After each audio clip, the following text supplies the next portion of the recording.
privilegio, y cada vez que tengo la oportunidad de decirlo, el que Vanessa nos seleccione para que usted venga a compartir con nosotros parte de sus conocimientos, para mí es un verdadero privilegio y es un gran honor. Ese es mi maestro, el doctor José Navarro Góngora, mi mentora, la doctora Vanessa Espaillat. En esta líder mi mentora, cuando nos salimos de aquí, entonces mi amiga, pero definitivamente. Pero mientras tanto, mi mentora. Yo lo he dicho en varias ocasiones y quiero reiterarlo frente al profesor Navarro, Vanessa, que para mí el que tú me permitieras cobijarme bajo la sombra de tu prestigio profesional para ejercer esto que yo no sabía que me gustaba tanto.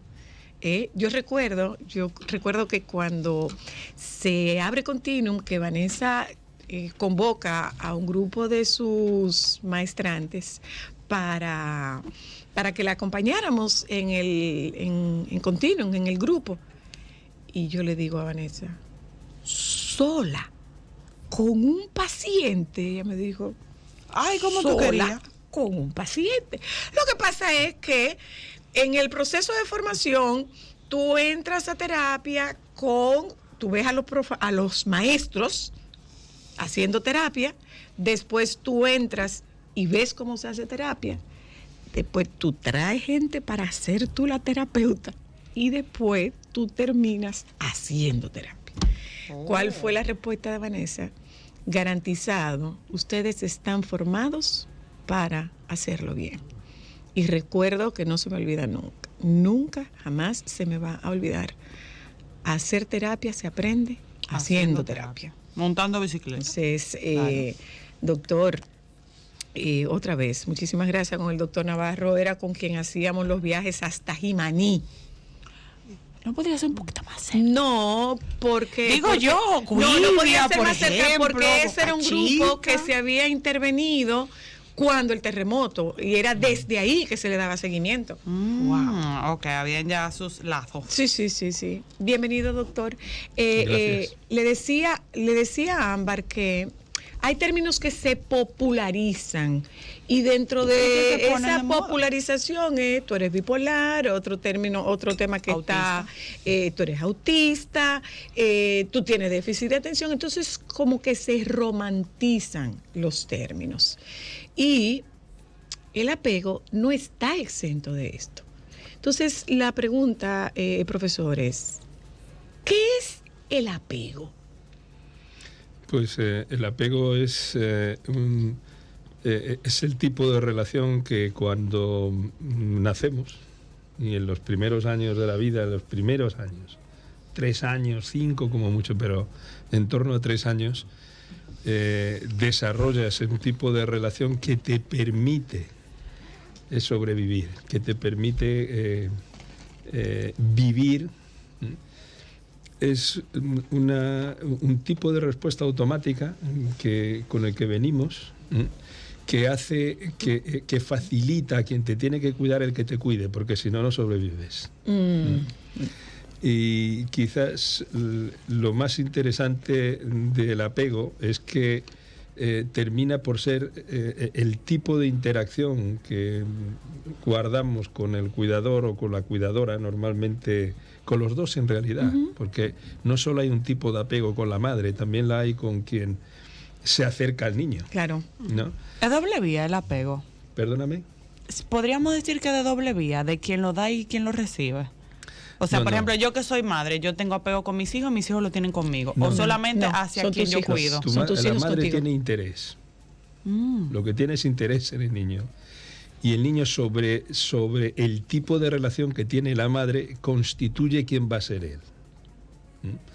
Es decir, que si la madre, cuando el niño tiene la necesidad que sea comer, tarda media hora en darle de comer o inmediatamente se da cuenta de qué es lo que pasa y le da de comer, el niño a través de eso incorpora la sensación de que cuando tiene un problema eso se resuelve rápidamente o no se resuelve, o se resuelve con dilación. Y eso se incorpora al sistema operativo interno de cómo que vas a desarrollar tú en la vida. Pasa a ser parte de la personalidad, por decirlo así. por eso se da de una sola vía. Okay. Porque ella, tratando de interpretar un poco lo de su pregunta, tiene que ver, doctor, con este tema de cómo se ha popularizado el apego, cuando realmente el apego no es la dependencia, porque yo estoy apegada a cosas materiales. Yo tengo un apego a mi hijo. No, tú no tienes un apego a tu hijo. Bueno, o sea, en el campo profesional de la psicología, el apego tiene que ver exactamente con lo que hace el bebé con la madre. Entendimos. ¿Entendiste ahora? Se ha generalizado eso, pues como se ha generalizado, entendiendo el apego como una relación, pero es decir, el apego que yo tengo a algo material es algo que el córtex lee. El córtex no lee el apego. Es decir, es una respuesta automática. Okay. Por eso es tan importante, porque tiene que ver con cómo respondemos de forma automática ante determinado tipo de estímulos que vienen de fuera sin poder controlarlo. Entonces, mi pregunta iba porque justamente hace un momento hablamos de violencia vicaria, esta semana también hablamos de parricidio. Entonces, si vamos al vínculo y al apego que tiene la madre con sus hijos, cuando un hijo tiene violencia... La madre no tiene apego con los hijos, es al revés. Sí. El hijo con la madre, perdón. Bueno, o sea, en un sentido general, sí, pero... O sea, es que no, pero se lo quiero saber. En psicología no, y lo estamos abordando desde la perspectiva psicológica. Mi pregunta va, que es algo que estamos viendo ahora mismo en la sociedad. Estamos viendo una sociedad extremadamente violenta. Hablamos de que hace poco hablar de parricidio no era algo muy común. Ahora, de hace unos meses para acá, lo estamos viendo que se está tornando. Sí. ¿Qué puede pasar en esa relación de apego que puede hacer que un hijo se desconecte de esa relación y ese apego que mamá creó con él? Antes de eso, es posible tener... No hay una desconexión de apego. Si te es posible tener relación sin apego. Profesor, ¿es posible tener relación sin apego? O sea, el apego tiene que ver con cuidados en la infancia. ¿El que me das o el que no me das? Si tú de bebé no tienes cuidados, lo que ocurre es que te mueres. Es decir, que el apego es una respuesta de supervivencia y eso es lo que tenemos que entender. Es decir, si de pequeño no te cuidan, tú te mueres. Si no te alimentan, no te cuidan, te mueres. Y eso, la radicalidad de ese tipo de respuesta está dentro de nosotros. Y eso explica, por lo menos en parte, qué ocurre, por ejemplo, con la violencia. Es decir, ¿por qué alguien que manifiestamente está sufriendo una historia de violencia continúa con aquello? Okay. Porque el apego funciona sobre un presupuesto básico.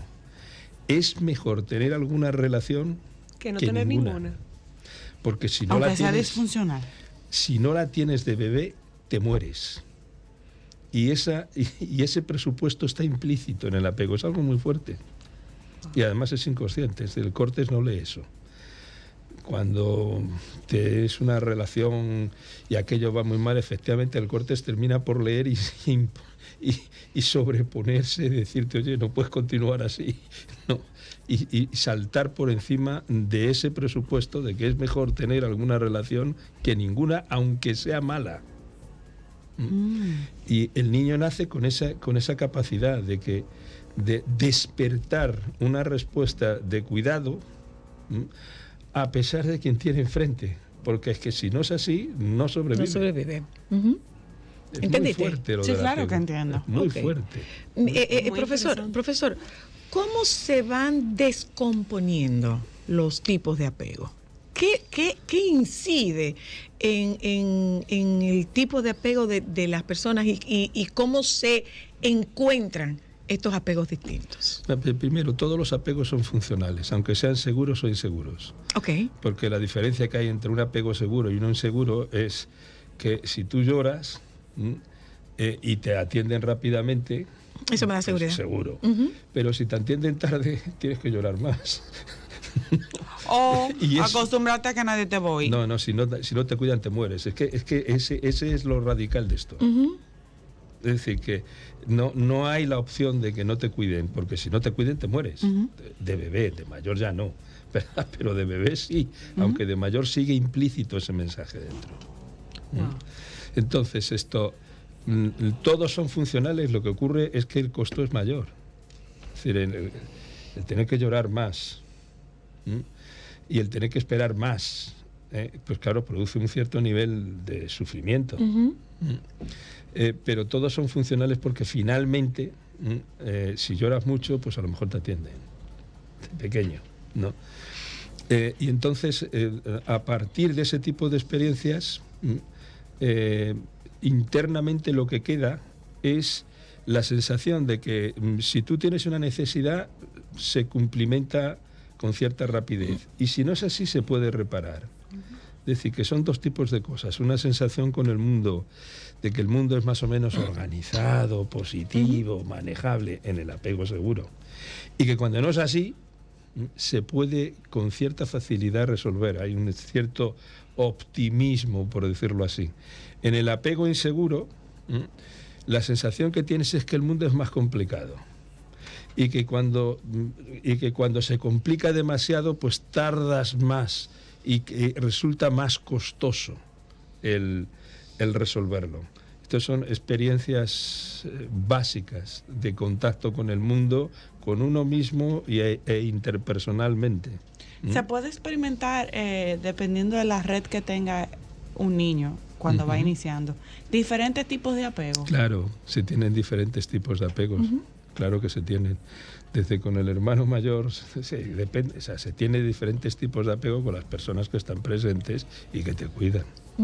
Claro que genera. Ay, qué buena pregunta, ya, vete. Y por lo tanto hay una compensación. No, es que por lo menos en mi caso sí. Es un tema que, por ejemplo, desde que yo salí embarazada te hablan de hay que fomentar el apego seguro y tú lees sobre apego seguro, pero no es para nada como usted me lo está diciendo. Lo que pasa es que a ti te están hablando de apego seguro a partir del primer encuentro entre mamá y bebé, que es entonces apego precoz.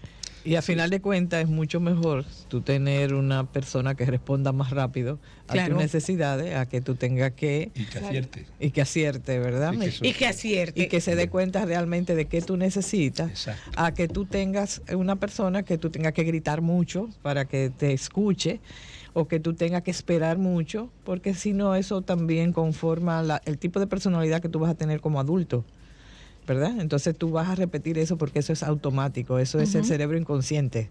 Y lo vas a transmitir. Exacto, eso no tiene que ver con neurocórtex, que es el cerebro consciente, porque son cerebros diferentes. O sea, eso es totalmente automático e inconsciente. La forma en que tú te relacionas condiciona mucho después cómo tú vas a actuar como adulto. Yo no sé, pero yo veo a esta muchacha estudiando psicología. En cualquier momento yo estoy viendo a Ámbar estudiando psicología. Sí, hola, hello. El ser humano es muy interesante. Buenas. Hola, buenas. Alejandro, ¿qué le hicieron el teléfono? Buenas. Hello. También te hago la pregunta porque es algo que a mí me llama mucho la atención y ciertamente el ser humano tiene varias relaciones y hemos visto, incluso yo vi un experimento que se hizo con una niña que desde que nació nunca tuvo contacto con nadie, nunca tuvo afecto, nunca tuvo cariño, tenía sus necesidades básicas. Sí, pues si no, no sobrevives. O sea, ella tenía necesidades básicas, pero un apego del tipo contacto cariñoso, físico, contacto físico, ella no tenía. Y ellos hablan como después de un tiempo que descubrieron que se estaba haciendo ese experimento con ella, trataron de introducirla a la sociedad y ella nunca se adaptó. Pero es lo que pasa con los niños de porque la guerra. No estaba es lo que pasa con los niños de la guerra. Los niños de la guerra nadie atiende sus necesidades. Vamos a ver, es decir, hay una vez que has generado un tipo de apego que te hace percibir el mundo, sentirlo. Es decir, que va más allá de lo que lee el cortes. O sea, la sensación de que todo es complicado. Y que además resolver los problemas es todavía más complicado. O doloroso o solitario. Sí. ¿No? Eso no quiere decir que no se pueda modificar. Todo lo que quiere decir es que por lo menos en la edad que tenemos ahora es que es difícil de modificar, pero no es inmodificable. Okay. Eso es, para eso vamos a terapia. Exacto. No, terapia, solo no amistades, se puede hacer. parejas, profesores que tienen, pues oye, de pronto pues te fijas en esa persona, ¿no? Y le echas una mano. Claro, todo eso claro que tiene. Es decir, el problema es que es complicado de desmontar una cosa de este tipo, ¿no? Pero el estar expuesto a un tipo de relación que rectifique el tipo de relación que has tenido, y que la otra, porque no se trata solo de que tengas esa posibilidad, sino que quien recibe eso sea capaz de procesar y darse cuenta de que determinado tipo de respuesta que está teniendo no tiene sentido porque le están demostrando que no es así. Es decir, tiene que ser por parte de los dos. Alguien tiene que hacerlo bien, y el que recibe esa bondad, por decirlo así, tiene que saber construir sobre eso. Si no, no sirve de nada, claro. ¿Podría pasarme que yo reciba un apego que no sea, bueno, como le dijo la señora Luna, un apego ansioso? ¿Cuáles fueron los? Sí, son de tipo inseguro. Los dos son ambivalentes. El ambivalente, el ansioso, el desorganizado. Cuando me toque a mí expresar ese apego con otra persona, ¿yo lo voy a expresar de la forma en la que yo aprendí, o yo puedo tratar de sanar y tener un apego diferente al que yo recibí? Claro que puedes cambiar. Simplemente es difícil. Vamos a ver, es decir, el apego es una respuesta automática. Si yo pongo la mano aquí y me quemo, la retiro. Y lo que tienes que hacer es aprender a seguir con la mano ahí. Claro, pero eso es difícil. Es difícil. Es difícil desmontar una respuesta automática de ese tipo. No es imposible. Pero tú tienes que estar muy consciente para hacerlo, ¿no? ¿Y se puede hacer a cualquier edad esa modificación? Sí. ¿O hay alguna edad donde sería...? Sí, todas las personas cambiamos. La maravillosidad de la plasticidad del cerebro, que no para, él no para de modificarse nunca. Es decir, el por qué es un...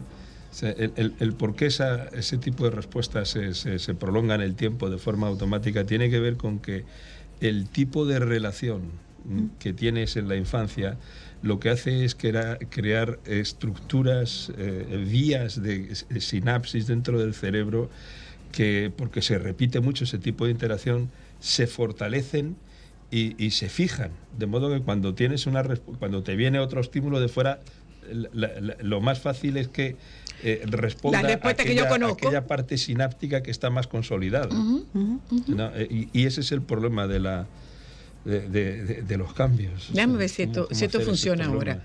Buenas, hello. No tenemos teléfono. Lo lamentamos mucho, no tenemos teléfono. Por lo que estoy escuchando, profesor, es mucho lo que hay de neurociencia en estos planteamientos de apego. Y es parte de esta charla que tiene usted el sábado en UNIBE. Es la visión del apego, pero esta vez con un abordaje desde la neurociencia. Es que... tal y como lo entendemos ahora, no hay forma de separarlo. Es decir, es que lo que te pasa, es decir, el tipo de relación que tienes y por lo tanto de contacto que tienes en la infancia, eso lo que genera son redes neuronales en el cerebro. Se montan conexiones sinápticas que conforme se repiten se hacen más fuertes. Y por lo tanto, cuando está hecha la conexión es más fácil responder de esa forma. Es que esto hay que pensarlo en términos cómo se aprende a conducir. ¿No? ¿Verdad? Pues haciendo determinado tipo de rutinas que tienes muy estereotipadas y que es exactamente lo mismo, ¿no? Es decir, conexiones sinápticas en el cerebro. Imagínate, es decir, que de pronto te dicen que no puedes conducir así. ¿Puedes hacerlo? Claro que puedes hacerlo, pero cuesta. Tienes que desaprender para aprender otra vez. Sí, bueno, exactamente, ¿no? O sea, lo que haces es generar nuevas conexiones de nuevas neuronas en el cerebro. Eso es lo que haces, ¿no? Beneficios de la terapia, señora, hay que ir a terapia, porque si eso no se puede hacer solo y se necesita, mira. No, porque lo primero es que, y va la pregunta para usted, profesor, ¿cómo me doy cuenta el apego que tengo y cómo puedo darme cuenta de cómo este apego está incidiendo en la forma que vivo y las decisiones que tomo. Me dice eso cuando regresemos. El doctor José Navarro Góngora está con nosotras, la doctora Vanessa Espaillat. Hablamos de neurociencia y apego a propósito de esta invitación que nos extiende la unidad de estudios continuos de egresados de UNIBE, para que nos encontremos el sábado 22 de 9 a 12 en esta charla de neurociencias y apego con el doctor José Navarro Góngora. Ya volvemos. La visita de los doctores José Navarro Góngora y Vanessa Espaillat. Tocamos el tema de neurociencia y apego a propósito de este encuentro para una charla propuesta por UNIBE con el doctor Navarro Góngora, pero es una charla dirigida a profesionales y estudiantes de psicología, Vanessa. Así es una charla gratuita, todo el mundo puede asistir desde las 9 de la mañana a UNIBE, donde va a estar el doctor Navarro hablando sobre intervención en crisis, apego y neurociencia. A propósito, profesor, ¿cuántos capítulos tiene su experiencia de intervención en crisis?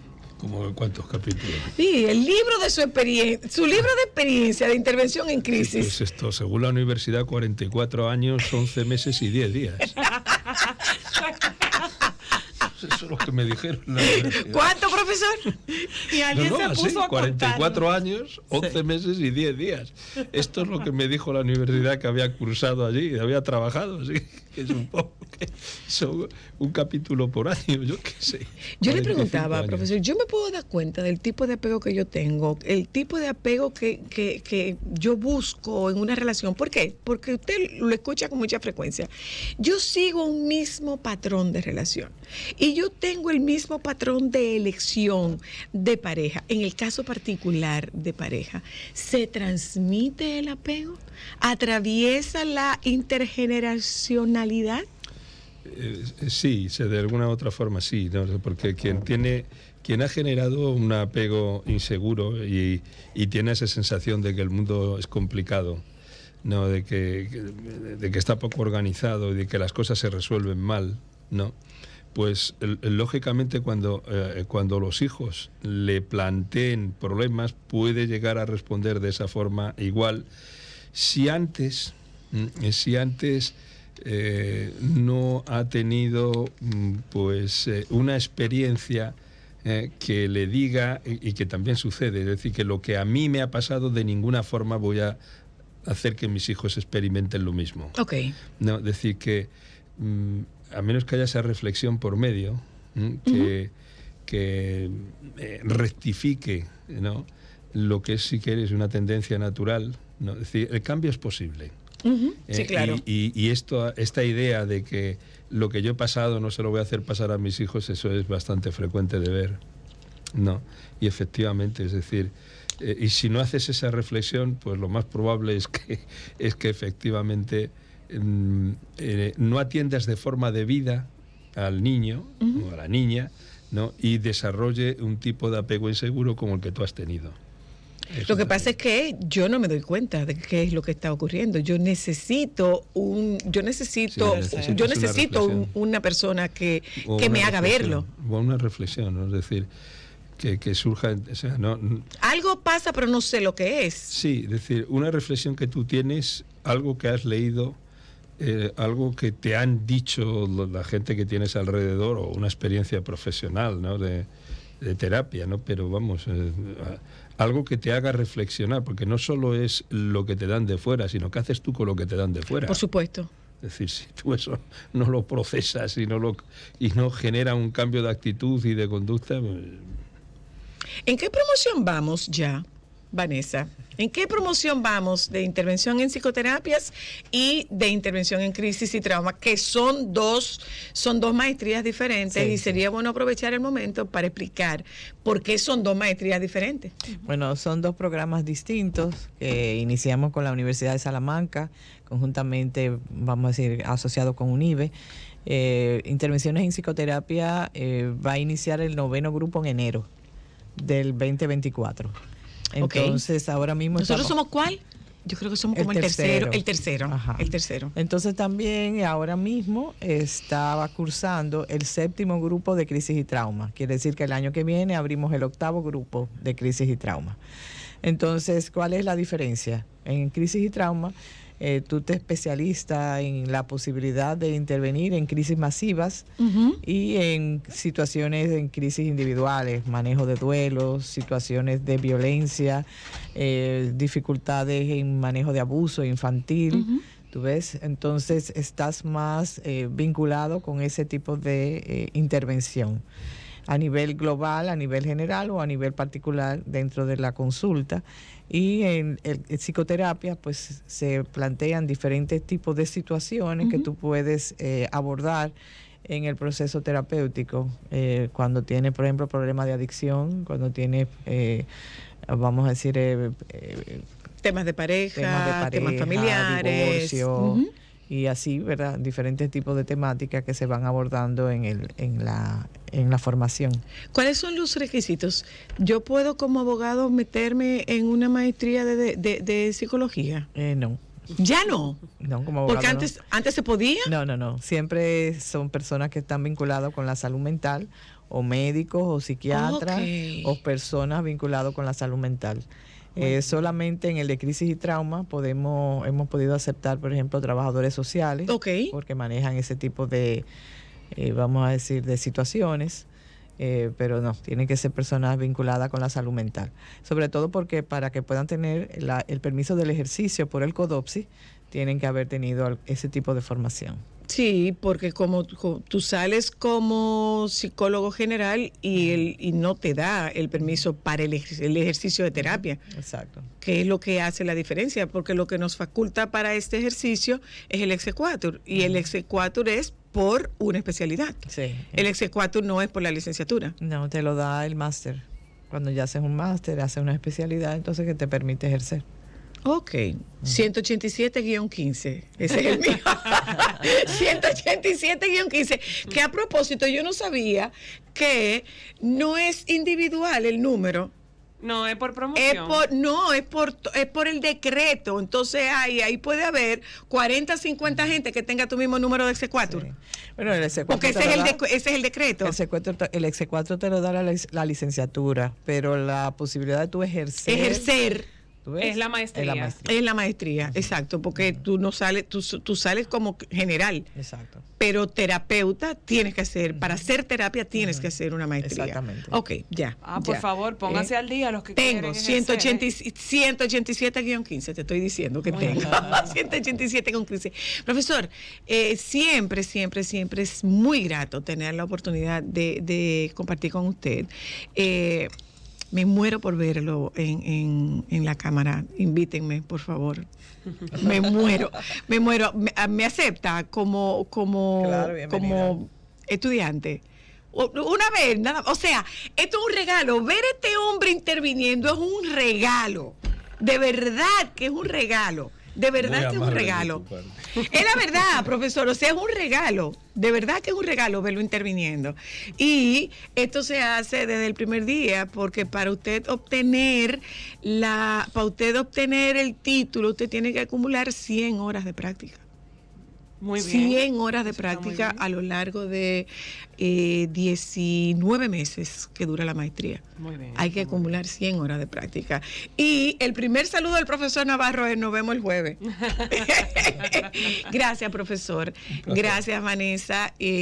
Gracias la información en UNIBE para todo lo que usted quiera saber sobre ambas especialidades. Sí, puede llamar al 809-689-4111 a la Escuela de Psicología. O sea que es el teléfono de UNIBE. En el teléfono de UNIBE. El teléfono de UNIBE, pedir por la Escuela de Psicología y preguntar en admisiones también por las especialidades. Nosotros ya estamos en el proceso de admisión para el nuevo grupo que entra en enero. Es decir, que si usted se gradúa en diciembre, puede entrar en enero. Puede entrar en enero. Exacto. Y si ya se graduó, pues bienvenido. Espera ahí. Gracias. Gracias a ustedes que sí, el sábado nos juntamos. El sábado a las 9 de la mañana en el Salón de Actos. Es gratuito. Exacto. Intervenciones en psicoterapia con neurociencias y apego. Gracias. Nos juntamos con ustedes mañana, los compañeros del Sol de la Tarde. ¿Mañana es jueves? Sí, mañana. Yo vengo mañana. No, que ahorita llega tu nivel creyendo que el viernes es sábado. Mañana es jueves. Cristal, no me confunda. Nos juntamos mañana.